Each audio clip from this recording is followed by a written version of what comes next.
Hi everyone, this will be my third extract analysis video for Macbeth.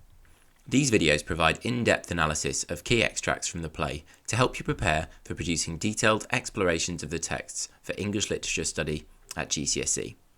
In today's video, we're looking at Macbeth's dramatic aside from Act 1 Scene 3, where Macbeth and Banquo receive the prophecies from the Weird Sisters. I'll start with a quick summary of the scene, followed by an overview of any relevant context, before breaking down some of the key language and structure devices used within Macbeth's aside at the end of the scene. Following their victory on the battlefield, Macbeth and Banquo are on their way to meet King Duncan. They are greeted unexpectedly upon a heath by the Weird Sisters, three strange women. Both men are confused, but it is Banquo who greets them first, questioning if they are mortal because of their strange clothing, and then commenting, perhaps with amusement, on their ugly appearance. The witches then hail Macbeth as Thane of Glamis, his current title, before hailing him Thane of Cawdor, and then declaring that he will later be king. They then turn their attention to Banquo, predicting that his children will inherit the throne of Scotland. The witches vanish as Macbeth implores them to tell him more. Following this, Ross and Angus arrive, delivering the news of Macbeth's promotion to Thane of Cawdor. Banquo tries to temper Macbeth's intrigue by warning Macbeth that the witches might be trying to win them to harm with their half-truths. Macbeth then steps aside and speaks alone of the dark thoughts which have been brought about by the prophecies. In terms of context for this scene, there are two important topics to be aware of. Firstly, the historical importance of treason and the gunpowder plot, and secondly, the beliefs around fate and free will in Jacobean England. On the 5th of November 1605, only a year or so before Macbeth was first performed, Catholic plotters, angered by their persecution under the Protestant king, James I, attempted to murder the king and blow up the seat of English lawmaking, the Houses of Parliament. They failed in both attempts, and those responsible, including Thomas Catesby and Guy Fawkes, were brutally executed for their crimes. It is certainly relevant, then, that the storyline of Macbeth features a treasonous plot to kill a good and righteous king, and Shakespeare no doubt intended to both mirror these events in Macbeth as a means of criticising the act of regicide, or murdering a monarch, and paying homage to the Scottish monarch James I and his lineage. What we see in Macbeth is a story that parallels the lies and deceptions which were taking place during the Jacobean era. Look out for hints of this in Macbeth's words and actions in Act 1 Scene 3. Fate can be defined as the belief that a person's life is decided or mapped out for them. Within the Christian tradition, God is in control of our fate, and to most Jacobeans, it was believed that they had no real control of their future, which led to the popularity of fortune-telling and horoscopes, which were believed to reveal possibilities about a person's future.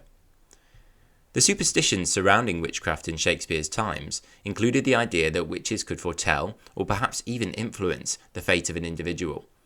Interestingly, Shakespeare hints at this idea with their name, the Weird Sisters.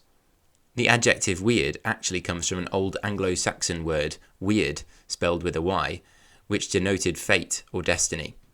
Thus, the Weird Sisters' primary identity is that of foretelling the future and tempting Macbeth towards a dark fate. Before we analyse Macbeth's aside in closer detail, I'll read it through to give you a general idea of Macbeth's response to the Weird Sisters' prophecies. As I read it, consider the word choice made by Shakespeare.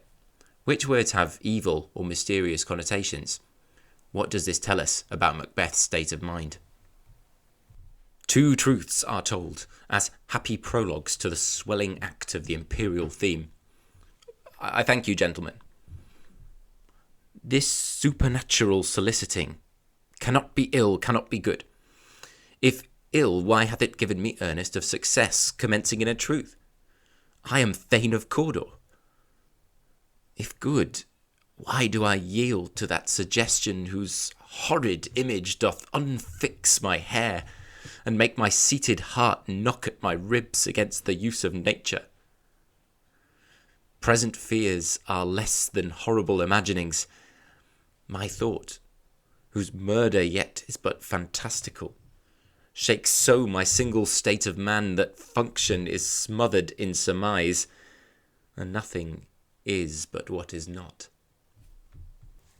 Perhaps as I was reading, you got a sense of the dark and mysterious tone created through Shakespeare's use of language. We can identify this as a semantic field, which is when words in a piece of writing seem to be connected by their meanings, or possible meanings. Let's look at some of the words here which could be connected to the idea of fear, or perhaps even death. We have ill, horrid, horrible, murder, shakes, and smothered. And all of these kind of work together to give us a sense of Macbeth's disturbed mind. So when we're looking at an extract as a whole, it can be a good idea to consider how semantic field is used by a writer to create a mood or feeling in the reader, or to express a certain tone in the actor's speech. In this case, we could argue that Shakespeare employs a semantic field of fear in order to express Macbeth's murderous thoughts, but also his guilt. Now, let's consider some of the methods being used to present Macbeth's attitude to the prophecies here. Firstly, we'll explore the structural method of a dramatic aside. This is identified in the script using squared brackets, which tell us it's a stage direction, something a playwright uses to inform the actors how to behave on stage. Asides are used in Macbeth to indicate secrecy. Although other characters are visible on the stage, the actor will place themselves at a distance and deliver them as if in secret. So here, this aside tells us that Macbeth is unsure of his motivations, and that there are treasonous overtones to the words he is saying. Remember, Shakespeare wrote the play in the aftermath of the Gunpowder Plot, where James I was nearly assassinated by Catholic plotters, and Macbeth's secrecy here echoes the clandestine meetings and murderous plotting which would have been rife during the years before. Therefore, to an audience in Shakespeare's time, Macbeth's secrecy would mark him out as a suspicious and untrustworthy character. Macbeth's first few sentences attempt to assess whether or not the witch's intentions are good or evil.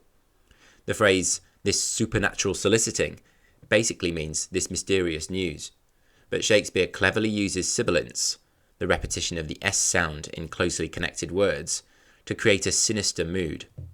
Sibilance often creates a sinister feeling since it can be associated with hissing, like the sound made by a snake or a person in pain. So this could be a clue that Macbeth is already being associated with threat. Following this, Shakespeare uses oxymoron in the line, "cannot be ill, cannot be good," which features a self-contradictory meaning. Essentially, Macbeth is saying the witch's news cannot be bad or good, which doesn't really make sense. The oxymoron expresses confusion, a feeling which will often be associated with witchcraft throughout the play.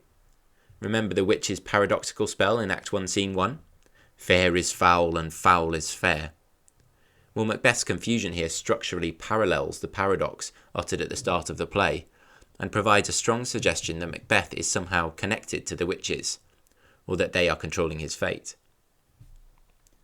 Moving forward, Shakespeare employs interrogatives, or questions, to further emphasise Macbeth's lack of certainty. We could infer that he is both tempted by their prophecies, yet also concerned because of the connection with witchcraft. Let's read the two questions. If ill, why hath it given me earnest of success, commencing in a truth? I am Thane of Cawdor. If good, why do I yield to that suggestion whose horrid image doth unfix my hair, and make my seated heart knock at my ribs against the use of nature? So you can see these interrogatives take up a good portion of this aside from Macbeth. We can see here he is weighing up the possibilities and trying to decide whether to act upon the news. Macbeth first credits his promotion to Thane of Cawdor, an improvement in his status, but then he recognises the potential evil within the witch's prophecies, since his mind is overcome with a horrid image, which makes his hair stand on end and his heart beat strongly. This is an example of Shakespeare using imagery associated with fear and anxiety.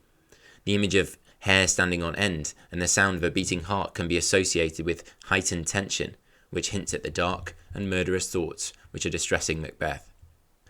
In the latter half of the aside or soliloquy, Macbeth admits that his thoughts have turned to murder, but also accepts with the adjective fantastical that these are just thoughts. The line, "that function is smothered in surmise," means simply that his fear of his thoughts are smothering the possibility of it becoming true. Again, Shakespeare employs sibilants to draw attention to the language, whose threat is heightened by the violent connotations of the verb smothered. yet Macbeth seems too rational at this stage to plan any further. This is confirmed before Macbeth rejoins his friends with another short aside. "If chance will have me king, why chance may crown me without my stir," where he seems content to take no further action and wait upon fate instead. He is not yet convinced to take fate into his own hands. I hope you've enjoyed this analysis of Act 1, Scene 3. If you found this short video useful, please support my channel by liking this video and of course clicking the link to subscribe for more illustrated literature content.